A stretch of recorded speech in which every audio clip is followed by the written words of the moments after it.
4 years ago, a woman 7 months pregnant pounded frantically on the locked iron security door of her burning home, her cries for her husband to open it piercing the night. Through the inferno, she saw him standing outside, the key in his hand, his arm wrapped possessively around another woman. He stared directly into the eyes of his pregnant wife as the flames engulfed the room behind her, whispering something to the woman beside him. By sunrise, she and that baby will be gone. We can start fresh. And then he turned and walked away. The mistress smiled that night, convinced she had won everything. The man, the $3 million insurance payout, the ring, and the perfect life that belonged to Naomi Garrett. But what they didn't realize was that the fire hadn't killed her. It had forged her into something they should have feared. And now, for years later, she's back, no longer the naive, trusting wife they destroyed, but a woman determined to reclaim everything they stole. This is the story of how a woman presumed dead rose from the ashes to dismantle those who tried to erase her.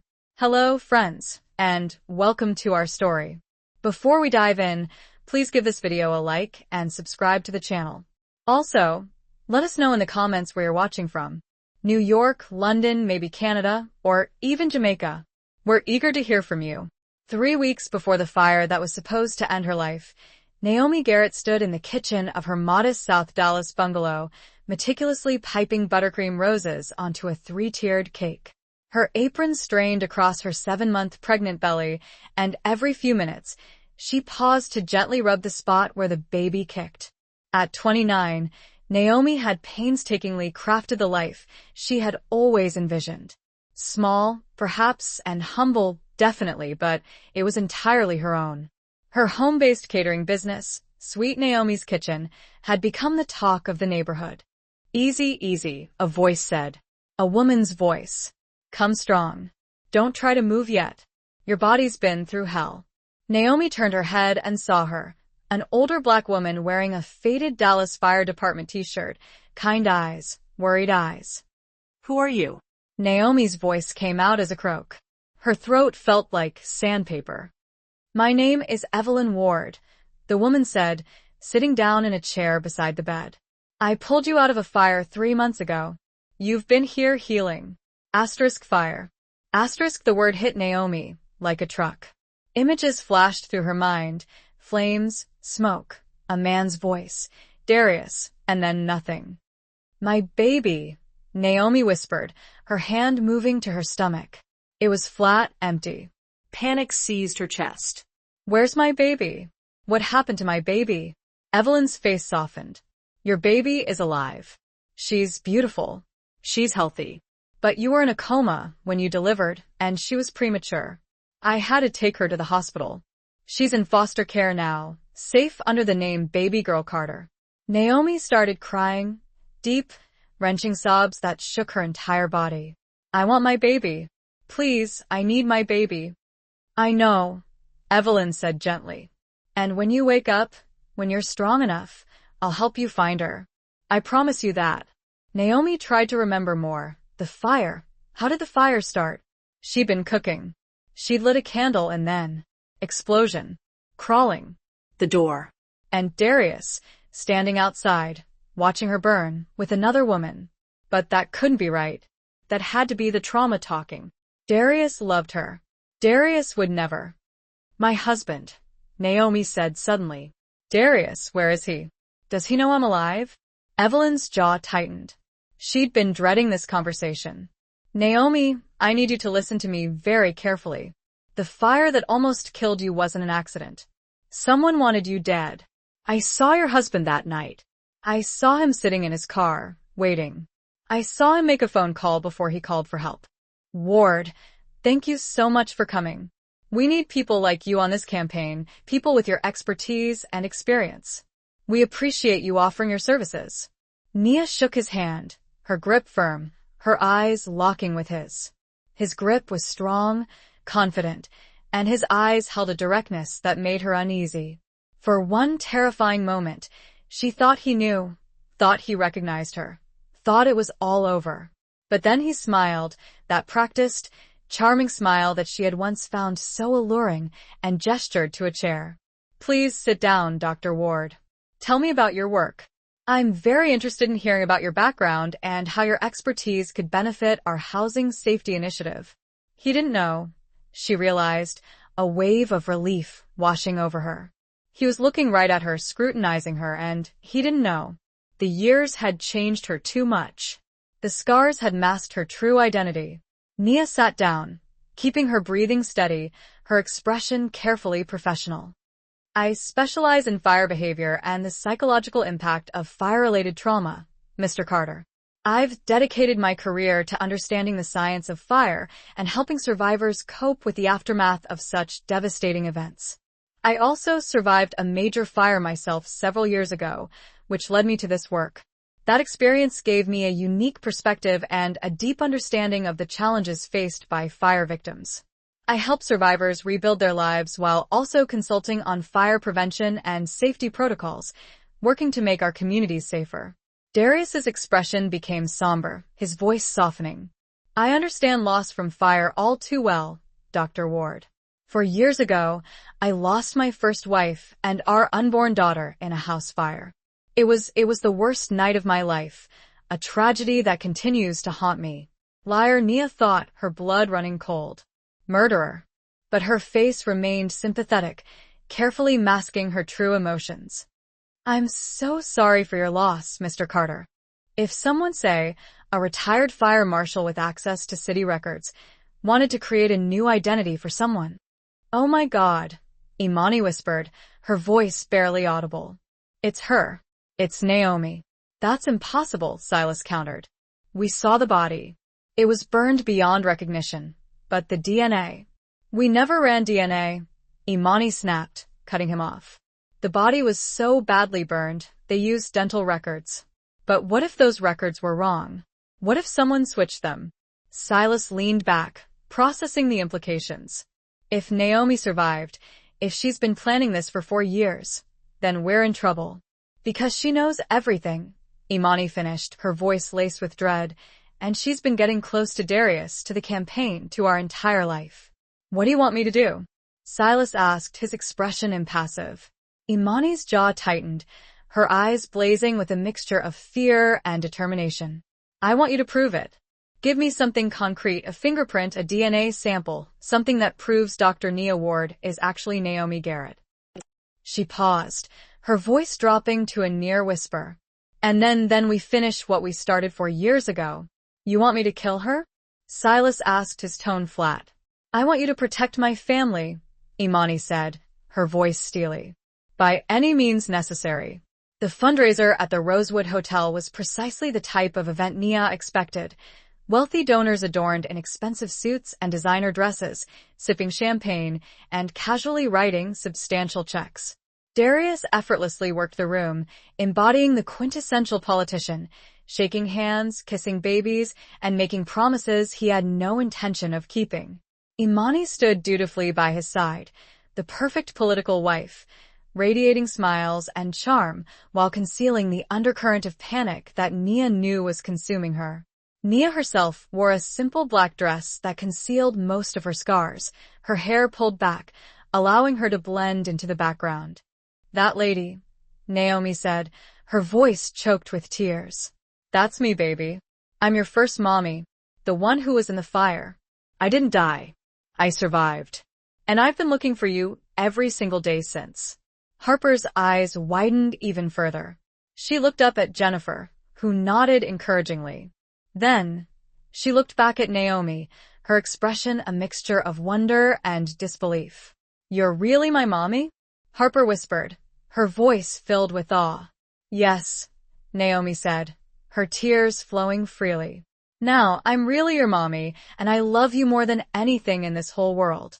Harper was quiet for a moment, seemingly processing this enormous revelation. Then, slowly, she reached out and gently touched the scars on Naomi's arm. These are from the fire? Harper asked, her voice filled with innocent curiosity. Yes, Naomi said, her voice thick with emotion. They're from when you were trying to reach me? Yes, baby, Naomi whispered, her heart overflowing with love. Harper looked up at Naomi with those big, trusting brown eyes. I knew it was you in my dreams, she said softly. I knew you were real. And with that, Harper took a step forward and embraced Naomi. Naomi held her daughter close, truly held her for the first time in what felt like an eternity, for long years. She breathed in Harper's scent, felt the reassuring rhythm of her tiny heartbeat, and listened as she whispered, I missed you, Mommy. Naomi's heart ached as she replied, I missed you, too, baby girl. Tears streamed down Naomi's face. Mommy, we'll never leave again. I know I promised that every single day, but Mom is here now, and I'm never letting you go. Over the course of the following year, Naomi painstakingly worked to rebuild her bond with Harper. The Bennetts, showing remarkable kindness, allowed supervised visits that gradually increased in duration and frequency. Every church gathering, senior citizen luncheon, and family reunion, they all called her. Sister Patterson from down the street swore that Naomi's peach cobbler could bring a grown man to tears. Deacon Morris even claimed her fried chicken was divinely blessed. She cherished her community, and they reciprocated that love. But above all else, she loved her husband. Darius Carter had swept into her life 5 years prior like a summer storm, all charm and grand ambitions. He was a housing inspector then, the kind of man who arrived at apartment buildings with a clipboard and a smile that could melt the resolve of the most hardened landlord. He was tall, dark-skinned, with a sharply defined haircut that looked as if it had been painted on. When he smiled, his whole face radiated warmth. When he spoke of the future, of building something substantial, of leaving a legacy, Naomi believed every word. They married at the courthouse 2 years later in a simple ceremony. Naomi wore a white dress from Macy's, and Darius sported the navy suit he had purchased for job interviews. They honeymooned in Galveston for 3 days, strolling along the beach, indulging in seafood, and making promises about the family they would create together.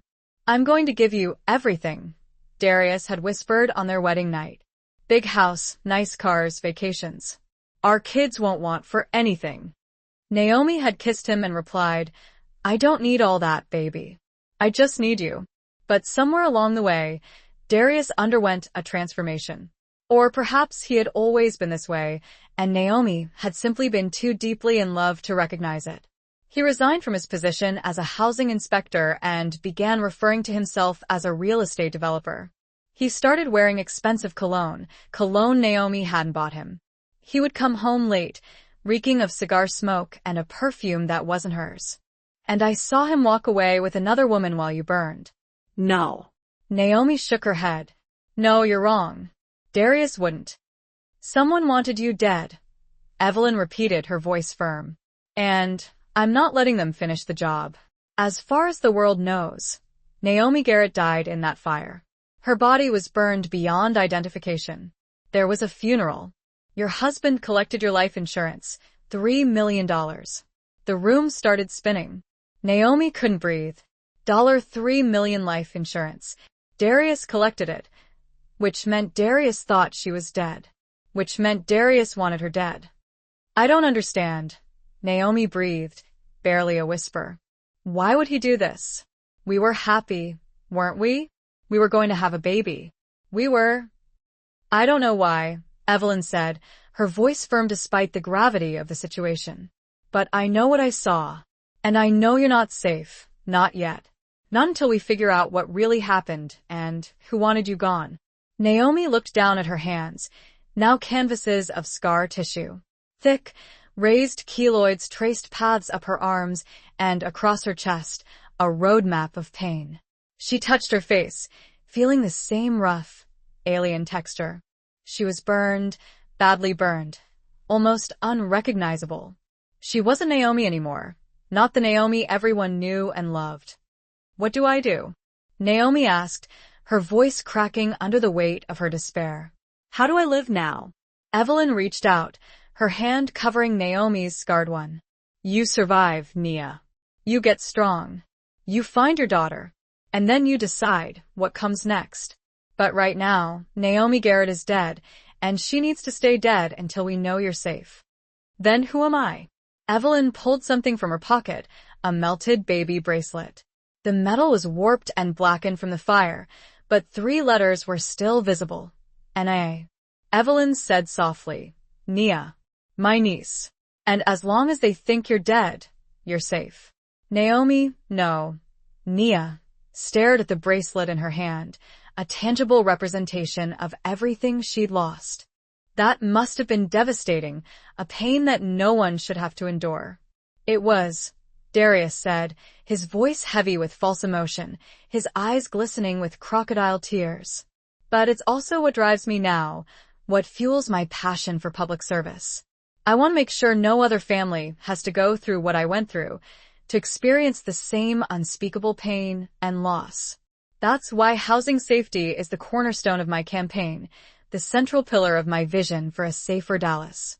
"That's a beautiful mission, Mr. Carter," Nia said, each word tasting like poison in her mouth, a carefully constructed facade of sincerity. "And I'd like to help however I can, to contribute my expertise and passion to your cause."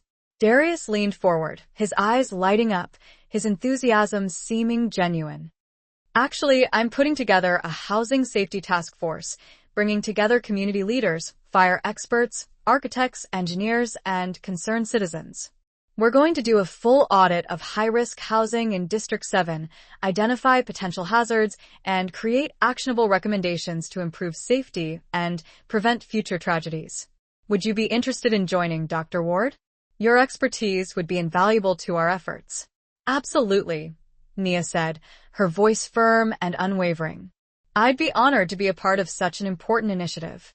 "Excellent," Darius said, standing up and walking around his desk, his smile widening. "Let me introduce you to my wife, Imani. She's the real brains behind this operation, the driving force behind our campaign. She's been instrumental in shaping our vision for a better Dallas." "Imani, come in," Darius called out, his voice filled with affection. The door opened, and she walked in, a vision of polished perfection. Imani Rodas. "No, Imani Carter now." She corrected herself, the name a constant reminder of what had been stolen from her. She moved through the crowd, carefully listening to conversations, gathering crucial intelligence. And then, she saw her, across the room, standing with a couple Nia recognized from the adoption file photos, Marcus and Jennifer Bennett. And nestled between them, holding Jennifer's hand and wearing an adorable pink dress with a bow, was Harper, Nia's daughter. Her daughter was here, at Darius's fundraiser. Nia's vision narrowed, her chest constricted with a wave of overwhelming emotion. She struggled to breathe. "Dr. Ward." Darius's voice cut through her panic. He was walking toward her with the Bennetts and Harper in tow. "I want you to meet some very special supporters, Marcus and Jennifer Bennett. This is Dr. Nia Ward, our fire safety expert." Nia forced herself to breathe, forcing a smile onto her face, forcing herself to resist the urge to grab Harper and flee. "Pleasure to meet you," Marcus said, shaking her hand. He seemed like a kind man, African-American, in his mid-40s, with glasses and a warm, genuine smile. "We're huge supporters of Darius's housing safety initiative," Jennifer added. "We actually have a personal connection to it. Our daughter, Harper, was orphaned in a house fire 4 years ago. We adopted her when she was just a few months old." Nia's knees nearly buckled. She looked down at Harper, who was staring up at her with wide, curious brown eyes. "Hi," Harper said softly, her voice like a gentle whisper. "Hi, sweetheart," Nia whispered back, her voice thick with emotion. "Harper draws a lot," Jennifer said, laughing softly. "Show Dr. Ward what you drew today, baby." Harper carefully pulled a folded piece of paper from her small purse and handed it to Nia. With trembling hands, Nia unfolded the drawing. It depicted a woman with long black hair and a round belly, surrounded by vibrant orange and red flames. And standing next to the woman was a small girl, reaching out her hand. "That's my first mommy," Harper said quietly. They all participated in family therapy sessions, learning how to co-parent effectively and provide Harper with the stability of 2 families who cherished her. And Naomi built something else, too. On the 5th anniversary of the fire that should have claimed her life, the Phoenix Center opened its doors. It served as a sanctuary for fire survivors, victims of domestic violence, and anyone seeking the strength to rise from the ashes of their former lives. The ribbon-cutting ceremony was a resounding success, packed with attendees. Survivors from across the state of Texas came to show their support, and the fire department sent a delegation of representatives.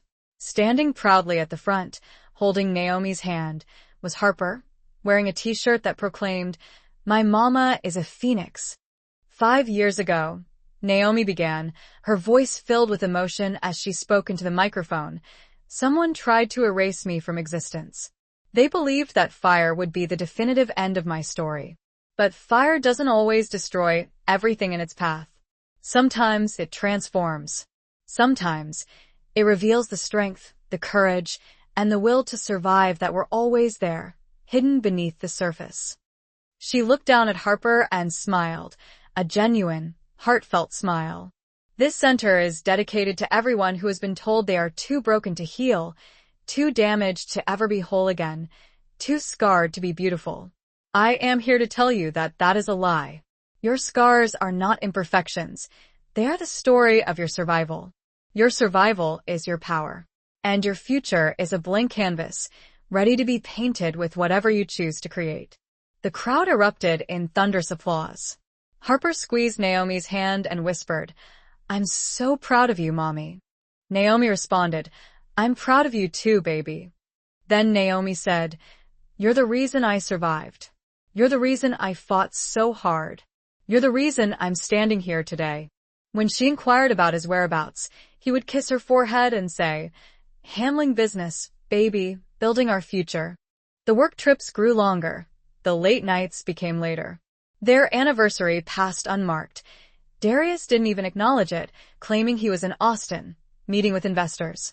When Naomi examined their bank account and noticed a $3,000 payment labeled consulting fee to a company called IR Enterprises, she questioned him about it. "It's nothing," Darius had said, barely glancing up from his phone. "Just business expenses." But Naomi noticed the name of the account holder, Imani Rodas. She chose to remain silent, convincing herself it was nothing to worry about. Darius was working hard. He was building something. He was stressed. With the baby on the way, bills piling up, and his grandiose dreams always just beyond his grasp, of course he was distant. Of course he was tired. Family first, Naomi whispered to herself as she decorated that cake, her hand resting protectively on her belly. Especially with a baby coming. Unbeknownst to Naomi, as she meticulously crafted those perfect buttercream roses, her husband was making a fateful choice 3 blocks away in a sleek, high-rise condo overlooking downtown Dallas. And it wasn't her. Imani Rodas stood before her floor-to-ceiling window, a glass of wine in one hand and her phone in the other. She possessed a striking beauty that commanded attention and turned heads. Caramel skin, long Brazilian hair extensions cascading down her back, and a body sculpted by a personal trainer she could barely afford but refused to give up. At 32, Imani had dedicated her entire adult life to clawing her way up from nothing. She'd been raised in the projects on the East Side, watching her mother juggle 3 jobs and still struggle to make ends meet. Imani had vowed to never be that woman, never struggling, never begging, never settling. Her name, her face, her husband, her baby, her life, all gone. But she was alive, miraculously, impossibly alive. And somewhere in Dallas, her daughter was alive too, a tiny beacon of hope in the darkness. "Teach me," Nia whispered, her eyes locking with Evelyn's. "Teach me everything, because when I'm ready, I'm going back, and I'm finding out the truth." Evelyn smiled, a sad smile, but with a fierce determination burning behind it. "Then, let's get to work." The rehabilitation was brutal, a relentless gauntlet of pain and exhaustion. For the first month, Nia couldn't walk more than a few steps without collapsing, her body weakened and broken. Her lungs, damaged by smoke inhalation, fought for every breath. Her muscles had atrophied during her coma, leaving her fragile and unsteady. And the burns on her legs made every movement agony. But Evelyn pushed her every single day, refusing to let her succumb to despair. Again, Evelyn would say, her voice unwavering when Nia fell. Get up and try again. I can't. Nia would cry, her body screaming in protest. You can. Evelyn would insist, her gaze firm and unwavering. Because your daughter needs you, and you're not going to let those people win. So Nia got up again and again and again, fueled by a mother's love and a burning desire for justice.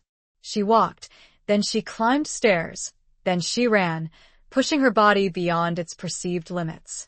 She learned to control the panic attacks that threatened to overwhelm her every time she smelled smoke, the phantom scent of her near-death experience.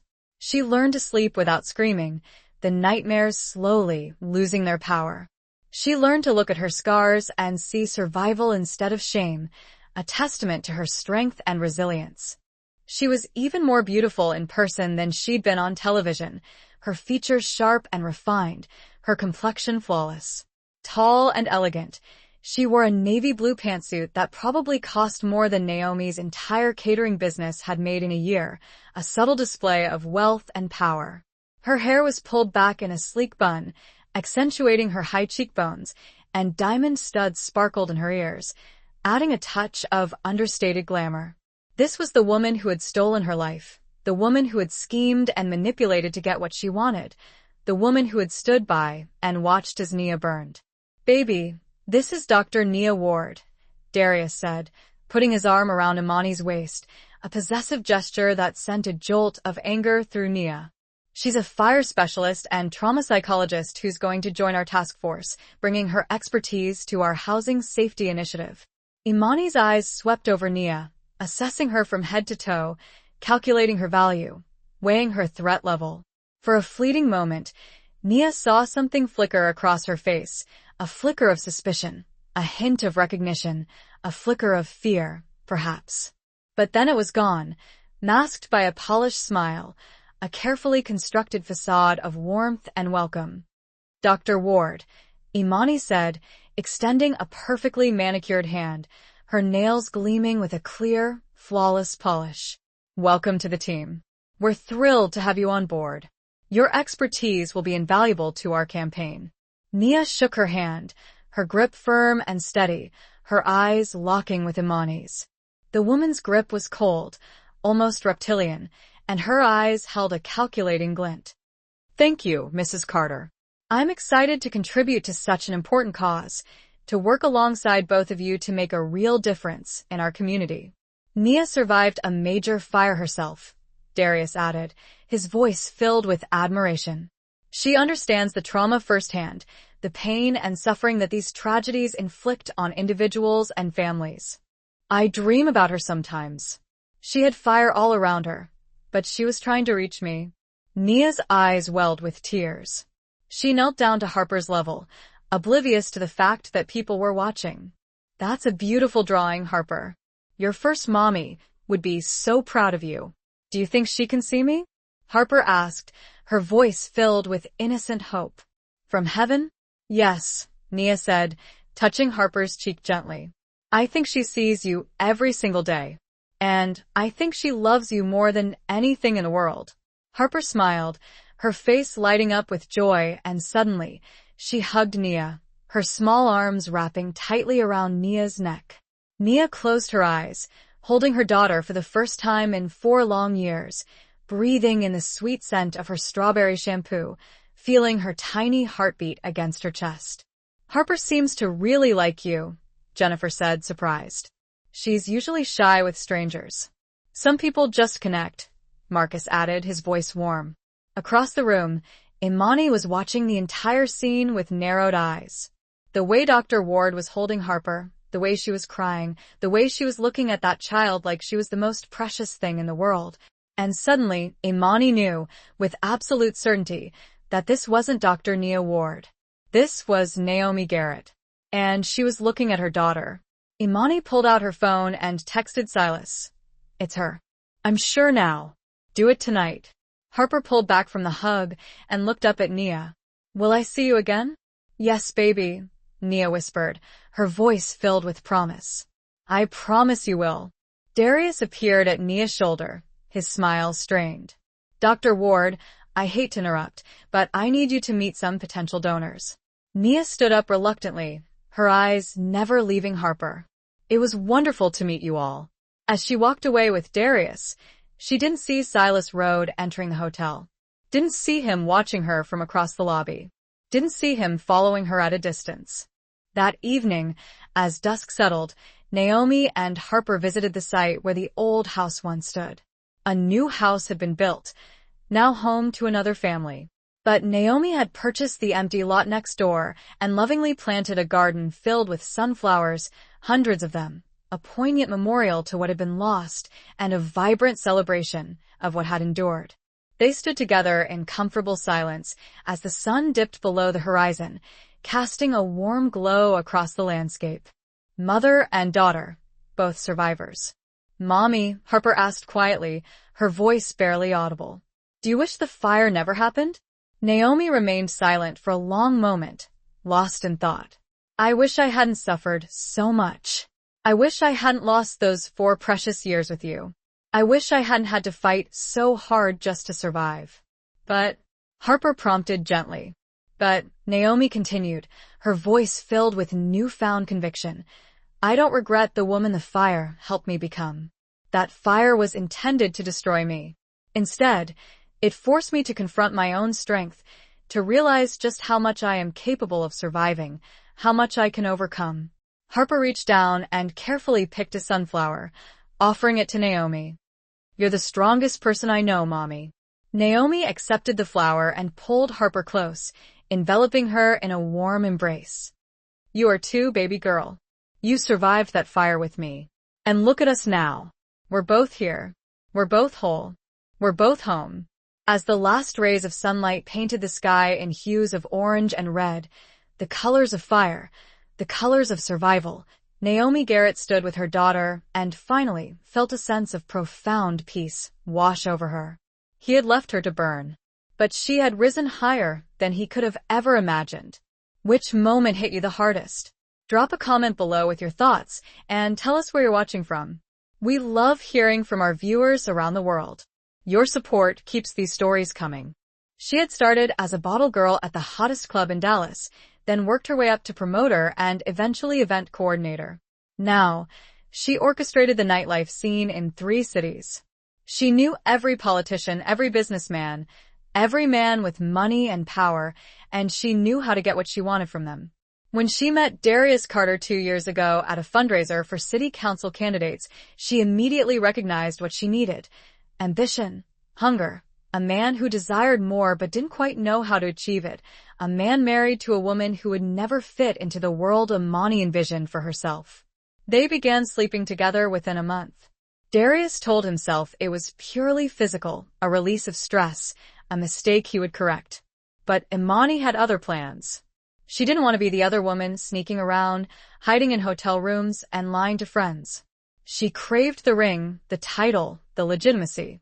She wanted to be the woman on Darius's arm when he finally made it to the top.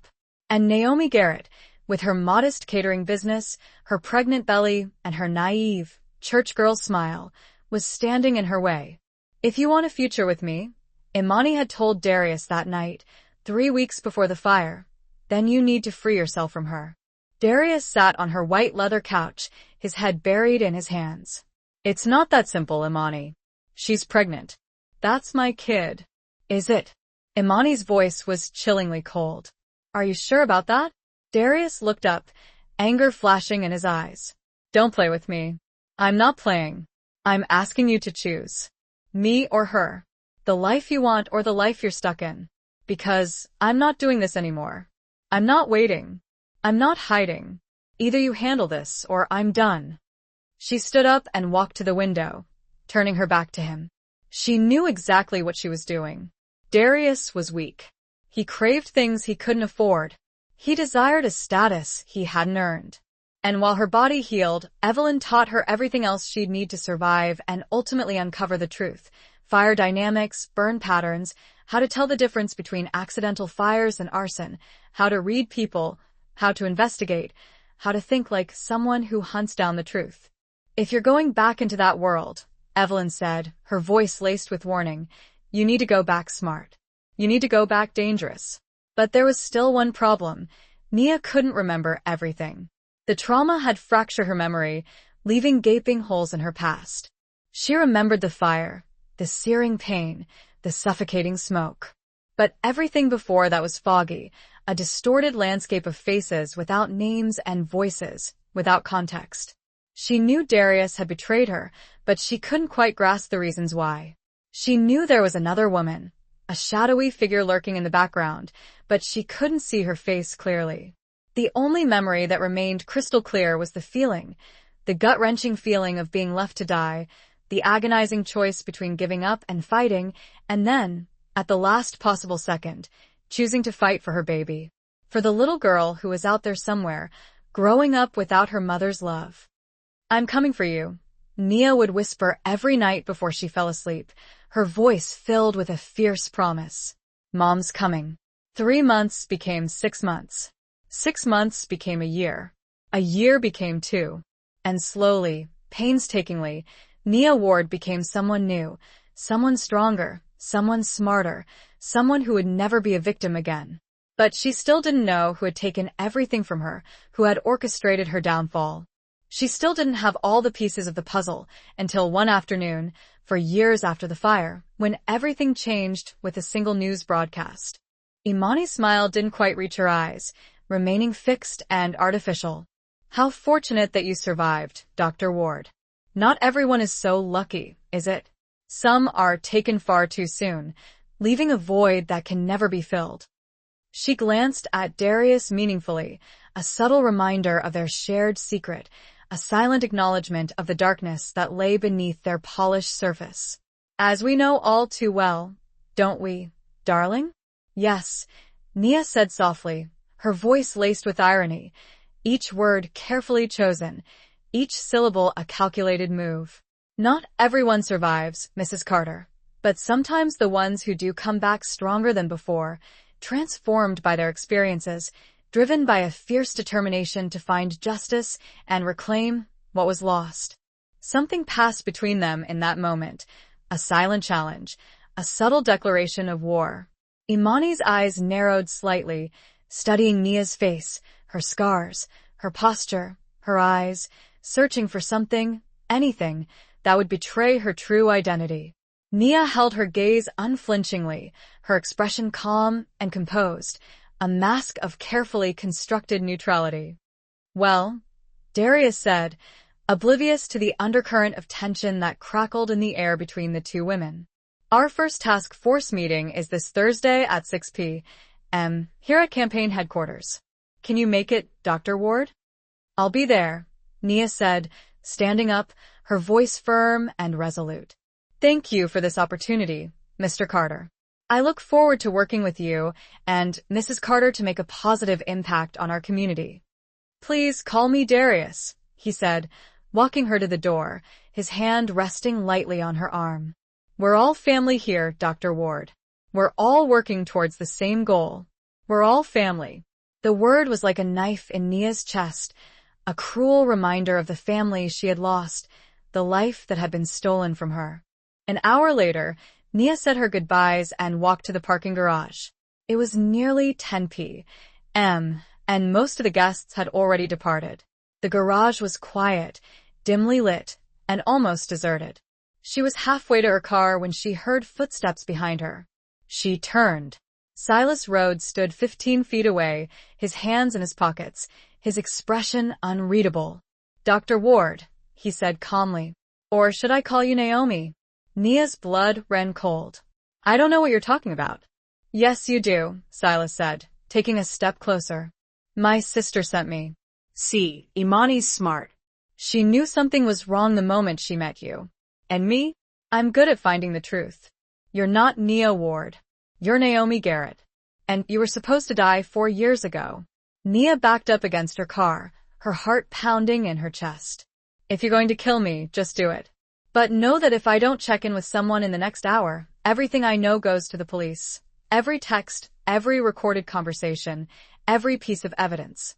Silas smiled, a chillingly cruel expression. "You're bluffing." "Try me," Nia said, her voice trembling but firm. They stared at each other for a long moment. the silence broken only by the faint hum of the garage lights. Then, Silas slowly pulled his hand from his pocket. He was holding a syringe. "Here's what's going to happen," Silas said, his voice dangerously smooth. "You're going to get into my car.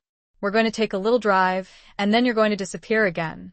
Except this time, you'll actually be dead." Nia's mind raced, desperately searching for a way out. She had no weapon, no way to fight him. He was bigger, stronger, and likely trained. This was it.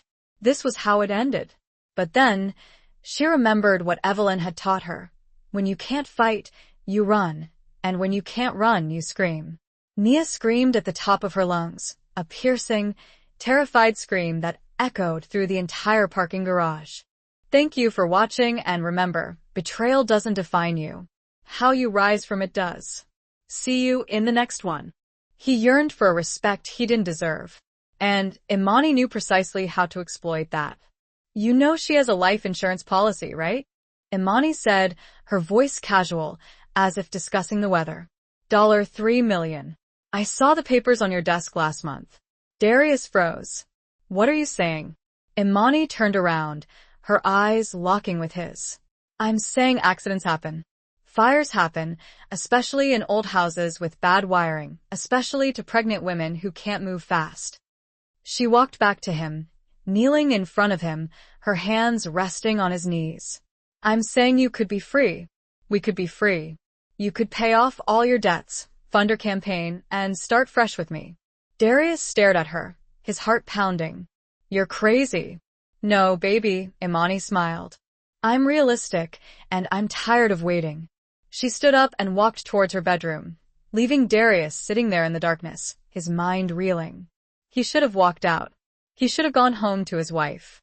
He should have chosen Naomi, the baby, and the life they had built together. But he didn't. 3 days later, Darius started planning.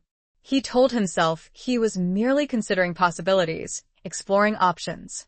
But every night, as he lay beside Naomi, listening to her breathe, watching her rub her belly in her sleep, he thought about $3 million. He thought about freedom. He thought about Imani's body and her ambition and the life she promised him. He disabled the smoke detectors while Naomi was at the grocery store. He loosened the gas line behind the stove while she was at choir practice. He removed the battery from her phone while she showered. He made sure the neighbors were gone for the weekend. And on the night it all went down, he set up candles and wine on the dining room table, kissed Naomi on the forehead, and told her he'd be right back. "I just need to run to the store real quick," he said. "I forgot to grab something for dinner." Naomi smiled at him, her eyes filled with love. Nia was in the cabin, meticulously working on a fire investigation case study for the certification exam she was preparing for, when Evelyn called her into the living room, her voice unusually tense. "Turn on the news," Evelyn said, her voice tight with urgency. "Channel 8 now." Nia grabbed the remote and switched to the local Dallas station. And there, filling the screen, was a face she would never forget, a face that haunted her dreams. Darius Carter, older, more polished, wearing an expensive suit that screamed success, standing confidently at a podium with the Dallas city skyline glittering behind him. "Today, I'm officially announcing my candidacy for Dallas City Council, District 7, Darius said, his voice smooth and confident, a practiced politician. 4 years ago, I lost everything in a tragic fire. My wife, Naomi, and our unborn daughter. That loss changed me, reshaped my perspective. It made me realize how fragile life is and how important it is to serve our community, to make sure every family has a safe place to call home." The camera panned to show a woman standing beside him, radiating elegance and sophistication. Beautiful, composed, wearing a cream-colored designer dress that accentuated her flawless figure and a diamond ring that caught the light with every movement. "My wife, Imani Carter, and I are committed to building a better Dallas, a safer Dallas, a Dallas where tragedies like the one that took Naomi's life never happen again." Imani stepped up to the microphone, her hand resting possessively on Darius's arm, a picture of unity and strength. "We've turned our pain into purpose," she said, her voice steady and sincere. "And we're ready to serve this city we love." The screen then displayed their official campaign photo, Darius and Imani, the perfect power couple, smiling, successful, thriving, their lives seemingly built on Naomi's grave. The remote slipped from Nia's suddenly numb hand and clattered to the floor. But she smiled and nodded, a practiced gesture of politeness, and walked out of that office without looking back, her heart pounding in her chest, her mind racing with possibilities and dangers. She made it to her car before her hands started shaking uncontrollably. She gripped the steering wheel tightly, her knuckles turning white, breathing deeply to try and regain control, fighting the urge to scream, to break down, to give in to the overwhelming emotions that threatened to consume her. She'd done it, she thought, a wave of disbelief washing over her. She'd stood in the same room with them, shaken their hands, looked into their eyes, and they had no idea who she was. She had infiltrated their world, stepped into the lion's den, and emerged unscathed, at least for now. Her phone buzzed, pulling her back to reality. A text from Evelyn. How did it go? Nia typed back a quick reply. I'm in. But as she pulled out of the parking lot, she didn't notice the dark sedan that had been parked across the street, its windows tinted, its presence inconspicuous. She didn't see the man in the driver's seat, his face obscured by dark sunglasses, watching her intently through the rearview mirror, a phone pressed to his ear. Yeah, it's me, the man said into the phone, his voice low and gravelly. You were right to be paranoid, Mrs. Carter. That Dr. Ward woman, something's off about her. I can't put my finger on it, but something doesn't feel right. I'm running her background now, checking every detail, verifying her credentials. He paused, listening to the voice on the other end of the line. Don't worry, Mrs. Carter. If she's not who she says she is, I'll find out. That's what you pay me for, isn't it? To protect you. He hung up and took a photo of Nia's license plate as she drove away, disappearing into the Dallas traffic. Inside the campaign office, Imani stood at the window, her arms crossed, watching Dr. Ward's car disappear into the maze of city streets. Silas lunged forward, trying to cover her mouth, but Nia fought back with a ferocity born of desperation. She kicked, clawed, and bit, doing anything she could to stay alive. The syringe fell from his hand, shattering on the concrete floor. Help! Nia screamed again. Somebody help me. And then, like an angel sent from heaven, headlights flooded the garage. A car screeched to a halt. Evelyn jumped out, a gun clutched firmly in her hand. Back away from her, Evelyn shouted, her voice ringing with authority. Now. Silas froze, his hands raised in a gesture of surrender. Lady, you don't want to do this. Yes, I do, Evelyn said coldly. I'm a licensed concealed carry holder, and I just witnessed an attempted assault. The police are already on their way. In the distance, the wail of approaching sirens pierced the night. Silas looked at Nia, then at Evelyn, then at the approaching police lights. He bolted, running toward the exit, and disappearing into the darkness. Nia collapsed against her car, her body shaking uncontrollably. Evelyn ran to her, pulling her into a tight, comforting hug. It's okay, Evelyn whispered, her voice soothing. I've got you. You're safe. 2 police officers arrived minutes later. Nia gave a statement, recounting the assault by an unknown man in the parking garage, explaining that he had fled before she could clearly see his face. The officers took notes, promising to review security footage and advising her to be careful. After they left, Evelyn drove Nia back to the cabin. Neither of them spoke for the entire drive, the silence filled with unspoken fear and tension. When they got inside, Nia finally broke down, sobbing so hard she could barely breathe. I saw her, Nia cried, her voice racked with pain. I held my daughter, and she doesn't even know who I am. She will, Evelyn promised, her voice firm. When this is over, she'll know exactly who you are. It's never going to be over, Nia said, her voice filled with despair. Okay, baby, hurry back. I'm making your favorite. Darius kissed her one last time, and then he walked out the door. He sat in his car 3 blocks away, his phone in his hand. Imani's text came through at exactly 7:43 p.m. tonight. Darius typed back one word, tonight. Inside the house, Naomi moved around the kitchen completely unaware that gas was filling the room. She hummed along to Kirk Franklin, stirring her pot of gumbo, thinking about baby names, nursery colors, and all the beautiful things coming her way. She lit a candle on the counter, the same candles Darius had set up earlier. The explosion was so loud it shook the entire block. The blast threw Naomi across the kitchen. Her body slammed into the wall, and she fell hard, her head cracking against the tile floor. For a moment, everything went black. Then the pain hit. Sharp, burning, unbearable pain. Her arms, her back, her legs, the baby. Oh God, the baby.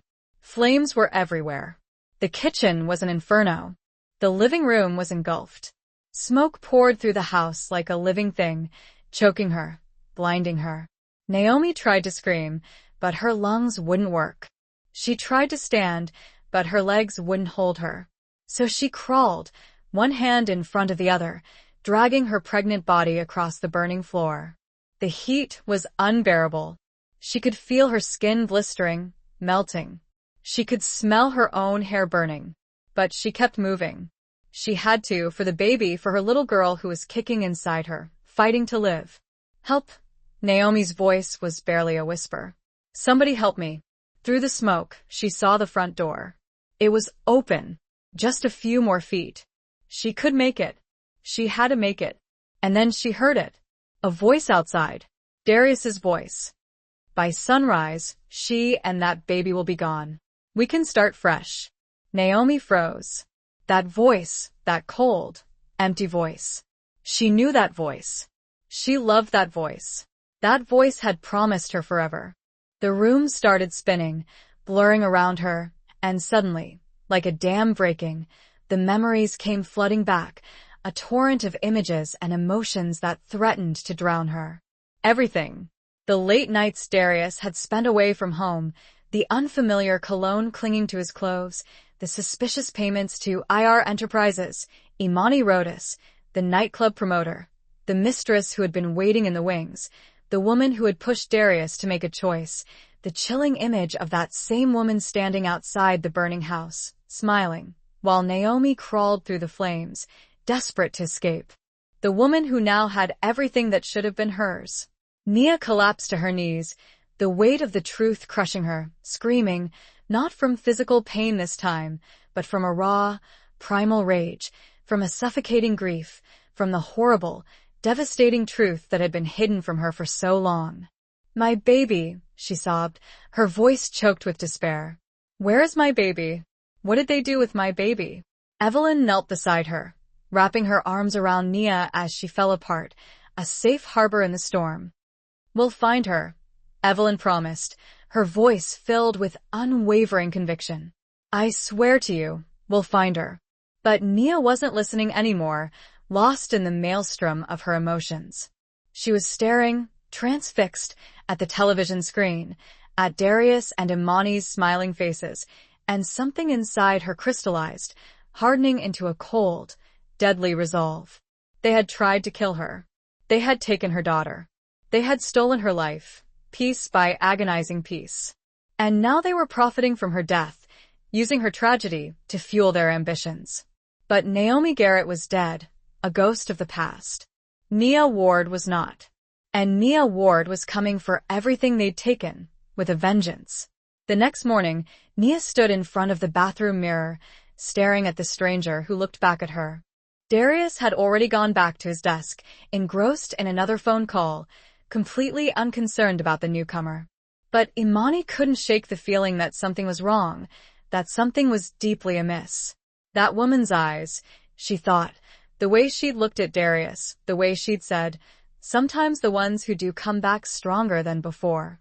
It was as if she knew something, as if she was carrying a secret, a hidden agenda. Imani pulled out her phone and dialed a number she hadn't called in 6 months, a number she had hoped she would never need to call again. Silas, she said when he answered, her voice low and urgent. I need you to do something for me. It's important. I'm listening, Imani, said the voice on the other end, a familiar voice that always made her slightly uneasy. Silas Rodas, Imani's childhood friend, her confidant, her protector. Former arson investigator turned private fixer, a man who specialized in cleaning up problems that needed to stay buried, a man who knew how to make things disappear. "There's a woman," Imani said, her voice barely a whisper. "Dr. Nia Ward. She just joined Darius's campaign, offering her expertise on housing safety and fire prevention. I need you to run a full background check on her, Silas, and I mean full. I want to know everything about her. Where she came from, where she's been, who she's connected to, everything. I need to know if she's who she says she is." "You think she's a problem, Imani?" Silas asked, his voice carefully neutral. "I think she's familiar, Silas," Imani said slowly, the feeling of unease growing stronger with each passing moment. "And familiar is dangerous. It opens doors, unlocks memories, and threatens to expose secrets that are best left buried." "Give me 48 hours, Imani," Silas said, his voice businesslike. "If there's anything to find, I'll find it. I always do." Imani hung up and stared at her reflection in the window, her face etched with worry. "They're going to keep coming after me. They know who I am now." "It's over," Evelyn said firmly, her eyes blazing with determination. "No, it's not over. It's just beginning. Because now they've made a mistake. They sent Silas after you. He assaulted you. That's a crime. That's evidence. That's the crack in their armor we've been waiting for." Nia looked up at her, her eyes filled with a glimmer of hope. "What are you saying?" "I'm saying it's time to stop playing defense," Evelyn said, her voice resolute. "It's time to go on the attack. We have everything we need, your testimony, the insurance fraud, the attempted murder tonight. We just need to get them to confess. We need to get them on tape admitting what they did." "How?" Nia asked, her voice barely above a whisper. Evelyn smiled, but it wasn't a kind smile. It was the smile of a woman who had been waiting for this moment for 4 long years. "We set a trap," Evelyn said, her voice laced with steel, "and we use you as bait." The next morning, Nia sent an email to Darius from her Dr. Nia Ward account. "Mr. Carter, I need to speak with you urgently about a personal matter related to the fire that killed your first wife. I have information you need to hear. Can we meet tonight at your campaign office? 8 p.m. "Come alone." This is sensitive." Darius read the email 3 times, his hands shaking. "Information about Naomi's fire? What information? How could this Dr. Ward know anything?" He forwarded the email to Imani. "This is it," Imani texted back. "She knows." Silas failed. "We need to handle this ourselves." That night, at 7:45 p.m., Darius stood alone in his empty campaign office, waiting. Imani was on her way. They had already discussed the plan. If Dr. Ward tried to blackmail them, they would pay her off. If she threatened to go to the police, they would handle it together, the way they had handled everything else. At 8 p.m. exactly, Nia walked through the door. She crawled to the doorway, her vision blurring, her body screaming in pain. And through the flames, through the smoke, she saw him. Darius standing on the sidewalk, not running toward her, not calling 911, just standing there, watching. And beside him, a woman, beautiful, smiling. Naomi's heart shattered in that moment, not from the fire, not from the pain, but from the truth, the horrible, devastating truth. You did this. He wanted this. He chose this. Darius, Naomi whispered, her hand reaching toward him. Please. But he turned away. He put his arm around the woman beside him, and he walked toward his car. Naomi felt her body, giving up. The smoke was too thick. The heat was too much. The baby had stopped kicking. She collapsed onto the floor, her hands still stretched toward the door, toward the husband who had left her to die. Not today, baby, she whispered to her daughter, tears streaming down her burned face. Not today. The ceiling collapsed. Darkness swallowed everything. And Naomi Garrett died. Or so they thought. 2 hours later, Darius sat in his condo, a drink in his hand, watching the news. The reporter stood in front of his house, or what was left of it. Firefighters were still hosing down the smoldering remains. Yellow tape surrounded the property. Neighbors stood in clusters crying, praying, talking about sweet Naomi and her baby. Authorities say the fire started in the kitchen, the reporter said. Investigators believe a gas leak may have been the cause. The victim, 29-year-old Naomi Carter, was 7 months pregnant. Her husband, Darius Carter, was not home at the time of the incident. The body has been recovered, but due to the severity of the burns, identification will require dental records. Imani sat beside Darius, her hand resting on his thigh. It's done. Darius nodded, staring at the screen. He felt nothing, no guilt, no sadness, no regret, just relief. It was finally over. He was free. The burns had healed as much as they ever would, leaving a permanent map of her trauma etched onto her skin. The scars ran down the left side of her face, across her neck, down her arms, a constant reminder of the night she died and was reborn. But it was her eyes that had changed the most, reflecting the profound transformation she had undergone. They weren't soft anymore, weren't trusting. They were the eyes of someone who had crawled through hell and survived, eyes that held a chilling mix of pain, determination, and a burning desire for retribution. "We need to find my daughter first," Nia said, her voice firm and unwavering, as she walked into the kitchen where Evelyn sat with a laptop and a stack of files, already deep in research. "Before I do anything else, I need to know she's safe." Evelyn nodded, her expression grim.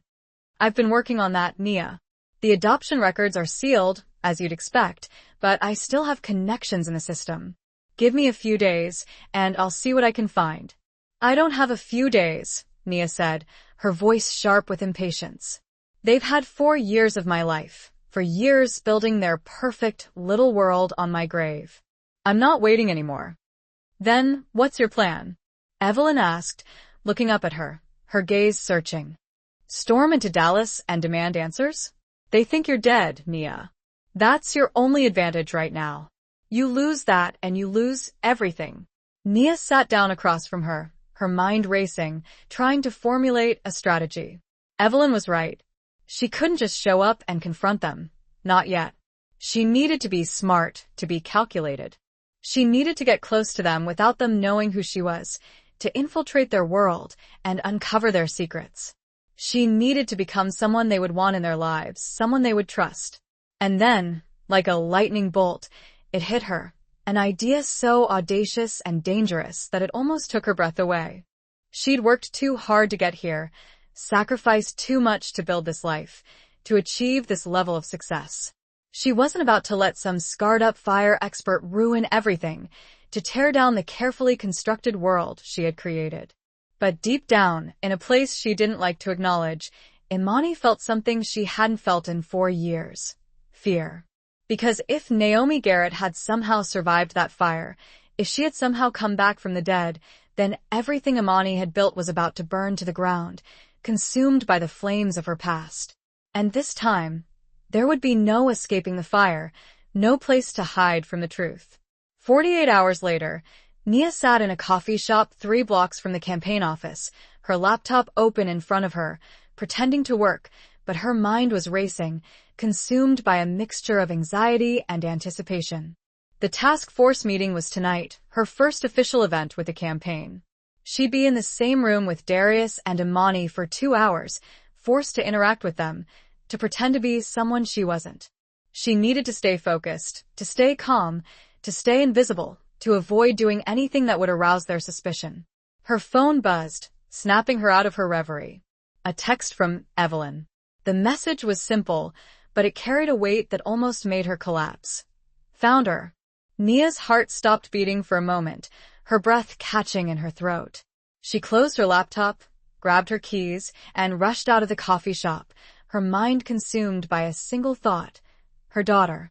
She called Evelyn immediately, her voice trembling with a mixture of fear and excitement. "What did you find? What did you say?"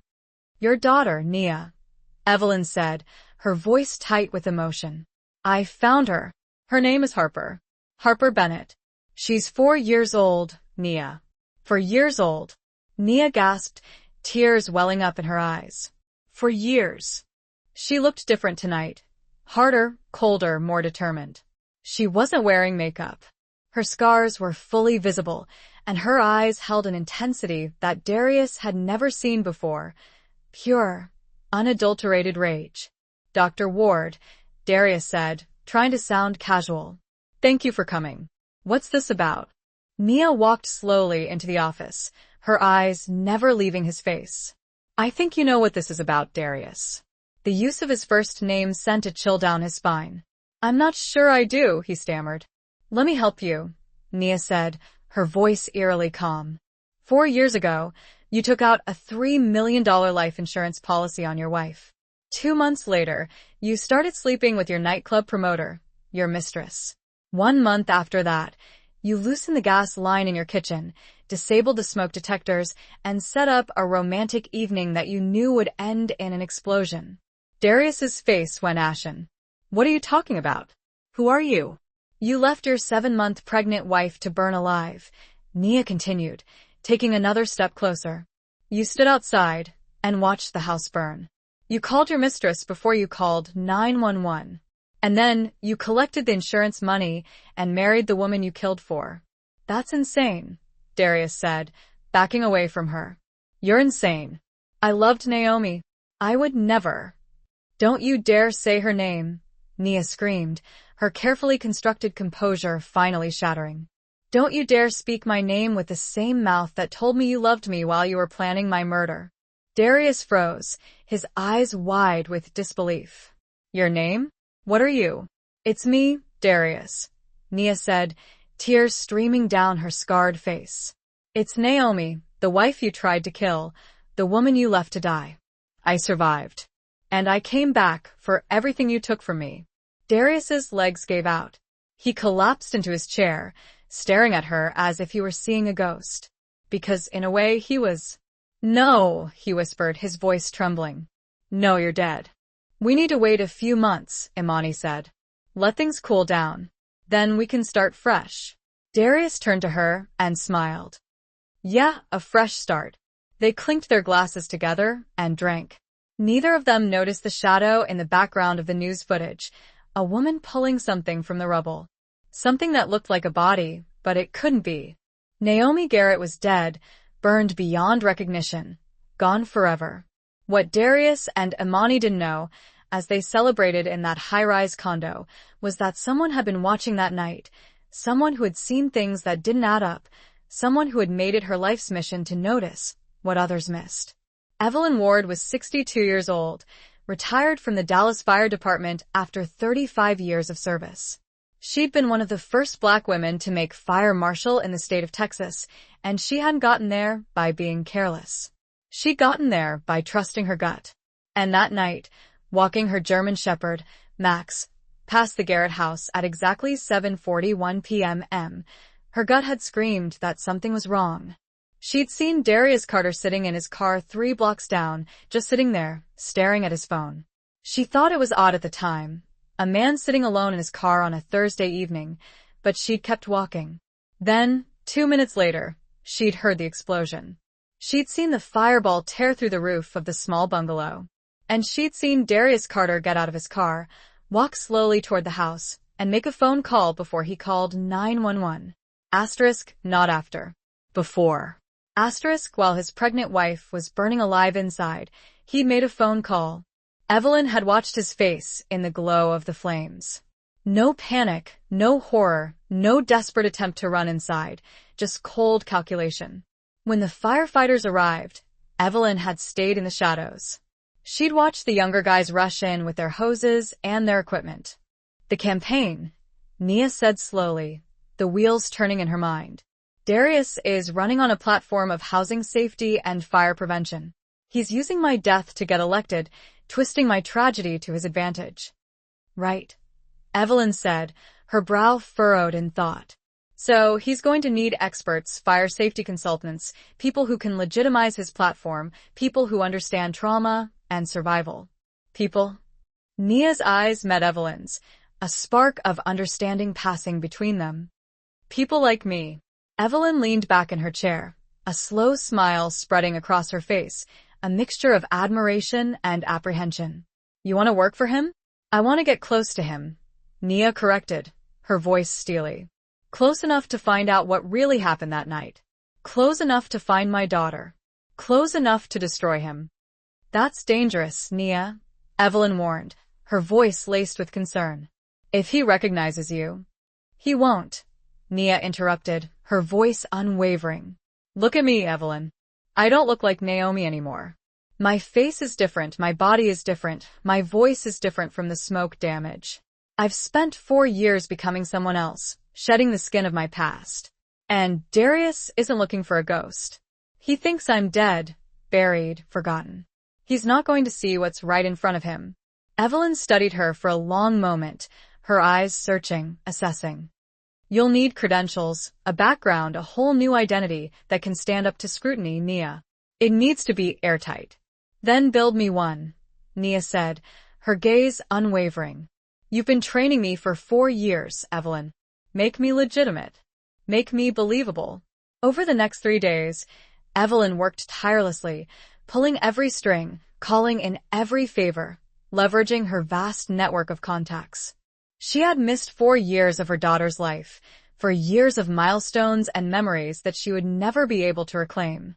She was adopted by Marcus and Jennifer Bennett, a couple in North Dallas. They own a bookstore. Good people, Nia. Really good people. They love her very much. Nia couldn't breathe, her chest constricting with emotion. 4 years old. Her baby was 4 years old, a little girl with a name and a life, and a family that wasn't her. She'd missed everything. First steps, first words, first birthday, everything. All those precious moments, gone forever. Where is she, Evelyn? Where are they? I need to see her. I'm texting you the address now, Nia, Evelyn said, her voice filled with concern. But listen to me, Nia. Listen to me very carefully. You can't just show up, Nia. You can't disrupt her life. Not until you know what you're doing. She's happy, Nia. She's safe. She doesn't know you. She's their daughter now, and you need to be careful. She's my daughter, Nia said, her voice barely a whisper, tears streaming down her face. She's my baby, and I need to see her. I know, Nia, Evelyn said gently. But right now, she's their daughter too, and they love her as their own. And if you want her back in your life, Nia, if you want to be a part of her world, you need to do this right, to proceed with caution and strategy. Finish what you started with Darius and Imani. Get justice, Nia. Uncover the truth. Expose their lies. And then, and only then. She almost started to believe her own lie. The meeting stretched on for 2 hours, dominated by discussions about building regulations, smoke detector initiatives, and fire escape strategies, specifically for low-income housing units. Nia strategically interjected at appropriate moments, offering her expert insights, posing thoughtful questions, and steadily building her credibility within the group. The body, the funeral, you're dead. I should be dead, Naomi said, her voice laced with bitter irony. You did everything right, the gas leak, the explosion, the fire. It should have killed me. But someone pulled me out. Someone saved me. And then, I spent 4 years becoming strong enough to come back and destroy you. The office door burst open. Imani stood there, her face twisted with fury. I knew it. I knew you were alive. Hello, Imani, Naomi said coldly. Or should I say, Mrs. Carter? How does it feel wearing a dead woman's life? Imani spat back. How does it feel being dead? Because that's what you should be. That's what you're going to be. Imani raised a gun from her purse. Darius jumped up, horrified. Imani, put the gun down. This is crazy. Crazy. Imani laughed, a harsh, brittle sound. She came back, Darius. She's been playing us this whole time. She knows everything. I do know everything, Naomi said, her voice calm despite the chaos erupting around her. I know you pushed him to kill me. I know you wanted my insurance money. I know you celebrated while I was crawling through fire, trying to save our baby. Your baby's gone, Imani said cruelly. She's someone else's daughter now. She doesn't even know you exist. Wrong, Naomi said. Harper knows I exist. She dreams about me. She draws pictures of me. And soon, very soon, She's going to know exactly who her real mother is. That will never happen, Imani said, raising the gun. Because you're not leaving this office alive, Naomi. No. Darius shouted. Put it down, Imani. Why? Imani screamed at him. She's going to destroy us. She's going to take everything. I'm not going to prison because you couldn't finish the job the first time. Actually, a voice said from the doorway, you're both going to prison. Everyone turned. Evelyn stood there with 2 police detectives. And in her hand, she held up her phone, which had been recording the entire conversation. She'd watched them carry out what they thought was a body too burned to identify. And she'd watched Darius Carter cry for the cameras while a beautiful woman in a Mercedes watched from across the street. Something was wrong. Everything was wrong. After the fire trucks left, after the police cleared the scene, after the news crews packed up their equipment, Evelyn had gone back. It was close to midnight. The house was a burned-out shell, still smoking, still too hot to touch in most places. But Evelyn had spent 3 decades walking through fire scenes. She knew where to look. She knew what to check. And that's when she'd found her. In the far corner of what used to be the living room, behind a collapsed bookshelf covered in ash and debris, was Naomi Garrett, still breathing, barely. Her body was so badly burned that Evelyn almost didn't recognize her as human. But her chest was moving up and down, fighting for every breath. Oh, sweet Jesus, Evelyn whispered, dropping to her knees. She pressed 2 fingers against Naomi's neck. The pulse was weak, thready, but it was there. Hold on, baby. Hold on. Evelyn knew she should call 911, knew she should get this woman to a hospital immediately. But something stopped her, that phone call, Darius's face, the woman in the Mercedes. If someone had tried to kill Naomi once, they'd try again. And if she went to a hospital, if her name went into the system, if anyone knew she was alive, she'd be a sitting duck. So Evelyn made a choice. She dragged Naomi's body out of the rubble, loaded her into the back of her SUV, and drove to the one place she knew no one would find them, the safe house, a small cabin in rural East Texas that Evelyn's late husband had built 20 years ago. Off the grid, no neighbors for miles, perfect for hiding, perfect for saving a life. The drive took 2 hours. Naomi didn't wake up. Evelyn kept checking her pulse at every red light, every stop sign, praying she'd make it. By the end of the week, Nia Ward had a complete, meticulously crafted background, a bachelor's degree in fire science from Texas A&M, a master's in trauma psychology from UT Austin, published articles on fire survival and PTSD, a TED Talk about rising from the ashes that had gone viral, positioning her as a leading expert in her field. She was exactly the kind of expert a city council candidate like Darius would want on his team, someone who could lend credibility and authority to his campaign. One more thing, Evelyn said, handing Nia a business card with a wry smile. Dr. Patricia Morrison. She's a therapist who specializes in trauma. She's also an old friend who owes me a favor. If anyone asks, you've been her patient for the last 2 years. She'll back up your story. Nia looked at the card, then at Evelyn, her brow furrowed. Why are you doing this, Evelyn? I mean, really doing this? You could get in serious trouble for helping me. This could ruin your life. Evelyn's expression softened, a hint of sadness flickering across her features. Because 30 years ago, someone tried to kill me too, Nia. My ex-husband. He set fire to my apartment while I was sleeping, hoping to get rid of me permanently. I survived, thankfully. He went to prison for what he did. But nobody believed me at first. Everyone thought it was an accident, a tragic twist of fate. Everyone except one fire marshal who saw what I saw, who recognized the truth and helped me prove it.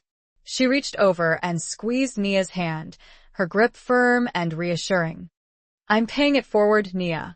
And besides, I've seen enough corrupt men get away with murder, manipulating the system to their advantage. Not this time. Not on my watch. 2 weeks later, Nia stood outside the campaign headquarters for Darius Carter in downtown Dallas, her heart pounding in her chest. The building was sleek and modern, all glass and steel, a symbol of power and ambition.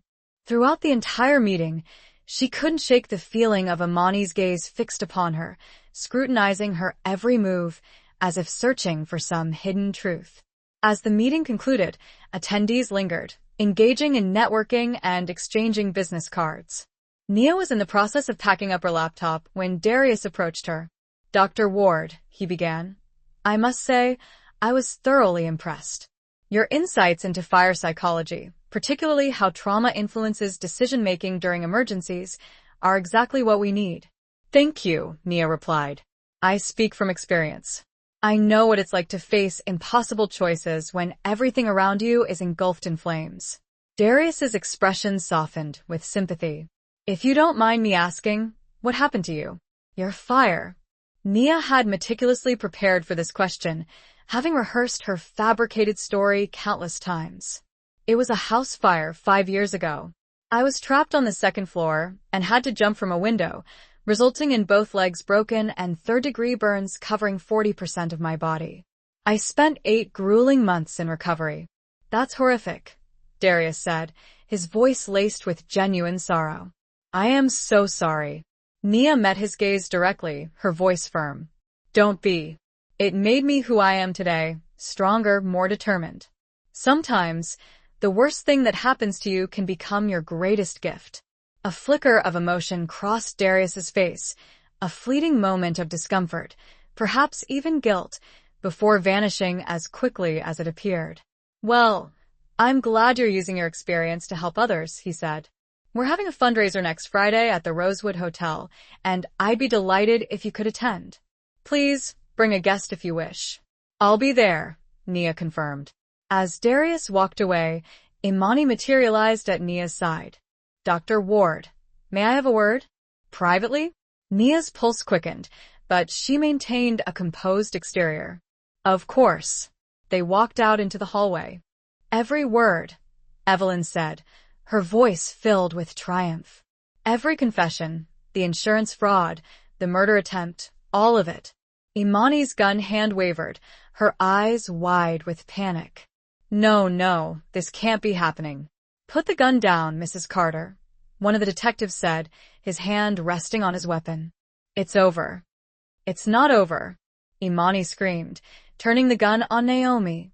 "If I'm going down, she's going with me."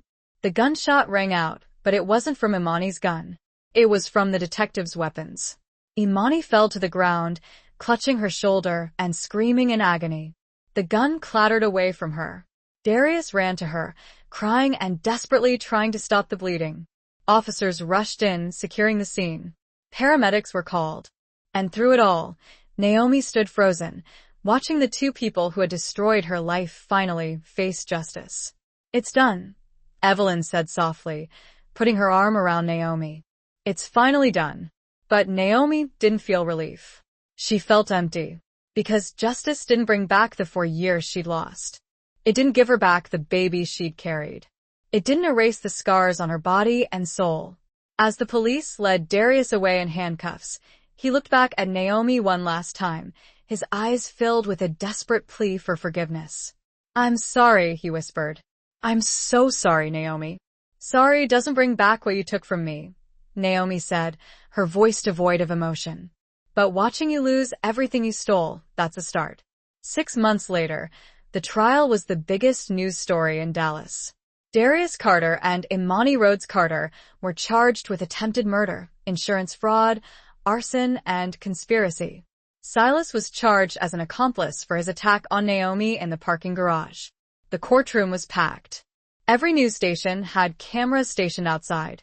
And when Naomi Garrett took the stand, the entire city held its breath, waiting to hear her story. When they finally arrived at the cabin, Evelyn carried Naomi inside and laid her on the bed. She'd been a firefighter, not a doctor, but she'd seen enough burn victims to know what to do. She cleaned the wounds as gently as she could, applied burn gel, wrapped Naomi in clean bandages, and started in 4 with supplies she kept in the cabin for emergencies. And then she waited. For 3 days, Naomi drifted in and out of consciousness. She'd mumble words Evelyn couldn't understand. She'd cry out for someone named Darius. She'd clutch her belly and scream, "My baby, save my baby." On the 4th day, at 3:17 in the morning, Naomi went into labor. Evelyn had delivered babies before. Rural fire calls sometimes meant arriving before the ambulance, and she'd helped bring 6 children into the world during her career, but this was different. Naomi was unconscious. Her body was in shock. The baby was 2 months premature, and Evelyn was alone. "Come on, baby girl," Evelyn whispered, her hands steady despite the fear clawing at her chest. "You fight. You hear me? You fight for your mama." The labor lasted 4 hours. 4 hours of Evelyn doing everything she could to keep both Naomi and the baby alive. 4 hours of praying harder than she'd ever prayed in her life. And at 7:23 a.m., as the sun rose over the East Texas pines, a baby girl came into the world. She was tiny, so tiny Evelyn could hold her in one hand. She wasn't breathing. Her skin was blue. For a horrible moment, Evelyn thought she'd lost her. But then Evelyn remembered her training. She cleared the baby's airway, rubbed her back, breathed into her tiny mouth once, twice, 3 times, and then the baby cried. It was the most beautiful sound Evelyn had ever heard. She wrapped the baby in a clean towel, held her close to keep her warm, and looked at Naomi, still unconscious on the bed. "Your baby's alive," Evelyn whispered. "She's a fighter, just like you." A large banner hung across the front, proclaiming, "Carter for Council, building a safer Dallas." Nia's stomach twisted, a knot of anxiety tightening with each breath. She could still turn around, she realized. She could walk away, disappear back into the shadows, find her daughter some other way, a way that didn't involve risking everything. But then she thought about Darius's face on the television, so smug and self-assured. She thought about him collecting $3 million in insurance money while she fought for her life in a cabin in the woods, clinging to hope and fueled by vengeance. She thought about him standing at that podium with his new wife, using Naomi's death as a campaign strategy, exploiting her tragedy for political gain. Oh, there was no turning back now, she realized, her resolve hardening. She walked through the front door, her head held high, her eyes fixed on her target. The office was buzzing with activity, a hive of organized chaos. Young campaign volunteers rushed around with clipboards and phones, their faces flushed with enthusiasm. A receptionist sat at the front desk, typing rapidly on her computer, her fingers flying across the keyboard. Behind her, a gallery of photos of Darius covered the walls, each one carefully curated to project an image of competence, compassion, and leadership. Darius at community events, shaking hands and smiling. Darius with senior citizens, listening attentively and offering support. Darius at the site of a burned-down building, wearing a hard hat and looking appropriately concerned and mayoral. "Can I help you?" the receptionist asked, looking up with a bright, practiced smile. "Yes," Nia said, her voice steady despite the hammering of her heart. "My name is Dr. Nia Ward. I'm a fire behavior specialist and trauma psychologist. I'd like to volunteer my expertise for Mr. Carter's housing safety initiative." The receptionist's eyes lit up, recognizing the potential value Nia could bring to the campaign. Imani closed the door behind them and turned to face Nia. Standing so close, Nia could clearly see the calculating glint in Imani's eyes, the underlying suspicion that simmered beneath the surface. "I need to ask you something," Imani said, her voice low and intense. "And I need you to be completely honest with me." "Okay," Nia replied, bracing herself. "Have we met before?" "Before this week." Nia's heart pounded in her chest, but she managed to keep her face impassive. "No, I don't think so." "Why do you ask?" "You seem familiar," Imani said, taking a deliberate step closer. "Your voice, your mannerisms, something about you reminds me of someone." "I get that a lot," Nia said calmly. "Apparently, I have one of those faces. Or, well, I used to anyway," she added, gesturing to her scars. Imani studied her intently for a long moment. Then, she offered a smile, but it failed to reach her eyes. "Of course." I'm sorry. "It's just my husband lost his first wife in a fire, and sometimes I think I see her everywhere. Grief can play strange tricks on your perception." "I understand," Nia said. "Trauma creates patterns where there are none. It's a coping mechanism." You sound like a therapist, Imani remarked. I have a degree in trauma psychology, Nia replied smoothly. It goes hand in hand with fire survival work. Imani nodded slowly, her gaze unwavering as she continued to scrutinize Nia like a hawk assessing its prey. Well, Dr. Ward, I look forward to getting to know you better. See you at the fundraiser. She turned and walked away, leaving Nia standing alone in the hallway, her hands trembling almost imperceptibly. Imani knew, or at least suspected something was amiss. She might not know exactly what, but a primal instinct was screaming danger, and that made everything infinitely more complicated. Nia pulled out her phone and texted Evelyn. We need to move faster. She's suspicious. She told them everything, every painful detail, the marriage, the betrayal, the fire, the agonizing crawl through the flames, the moment she realized her own husband wanted her dead, the 4 years of relentless rebuilding, and the moment she held her daughter again, not as a stranger, but as her mother. He didn't just try to kill me, Naomi said, her voice steady and strong. He tried to kill our daughter. She survived because I fought to keep her alive, even when I thought I was dying. And now, for years later, she's the reason I fought to bring him to justice. The jury deliberated for 3 hours. The verdict, guilty on all counts. Darius was sentenced to life in prison without parole. Imani received 25 years. Silas got 15. When the verdict was read, Imani collapsed in her chair, sobbing uncontrollably. Silas cursed and had to be physically restrained by court officers. And Darius just sat there, staring blankly ahead, the realization dawning on him that he had thrown away everything for a woman who was now going to prison with him. Outside the courthouse, reporters swarmed Naomi, their voices a cacophony of questions. How does it feel to get justice? What's next for you? Have you reunited with your daughter? Naomi held up a hand, silencing them. Justice feels like breathing again, like the weight I've carried for 4 years has finally lifted. But more than justice, what I want is healing, for myself, for my daughter, for every survivor who's been told they should just move on and forget. She paused, looking directly into the cameras, her voice resonating with strength and conviction. I want to say to anyone who survived something they shouldn't have had to survive, you are not broken. You're not damaged. You are a survivor. And your scars are proof that you refuse to die. Wear them with pride. I do. The next day, Naomi sat in a small coffee shop, waiting. But Naomi didn't wake up, and the baby needed more help than Evelyn could give. Evelyn made another impossible choice. She drove the baby to Dallas Children's Hospital, left her in a warming basket outside the emergency room entrance with a note that said, Baby girl Carter, born September 12th, mother deceased. Please help her. Then she drove away, tears streaming down her face, praying she'd done the right thing. When she got back to the cabin, Naomi was seizing. Her body was rejecting the trauma. The burns were infected. She was dying. Evelyn spent the next 2 weeks fighting death itself. She called in favors from old colleagues who didn't ask questions.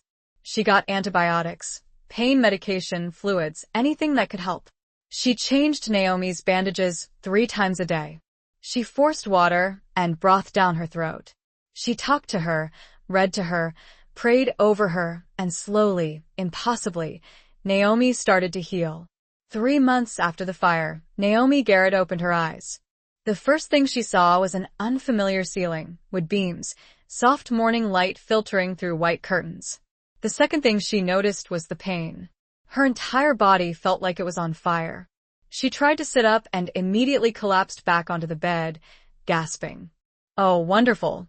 Mr. Carter has been looking for experts in that field. Let me see if he's available. 1 moment, please. She picked up the phone and punched in an extension. Mr. Carter, there's a Dr. Nia Ward here to see you. She's a fire specialist and trauma psychologist. Yes, I'll send her back. She hung up and gestured toward a hallway, her smile widening. Last door on the right, Dr. Ward.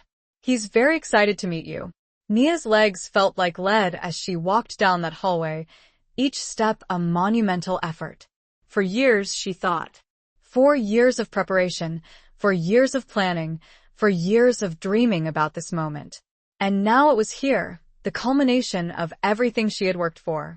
She knocked on the door, her knuckles rapping softly against the polished wood. "Come in," Darius's voice called out, a familiar sound that sent a shiver down her spine. Nia opened the door and stepped inside, taking a deep breath to steady herself.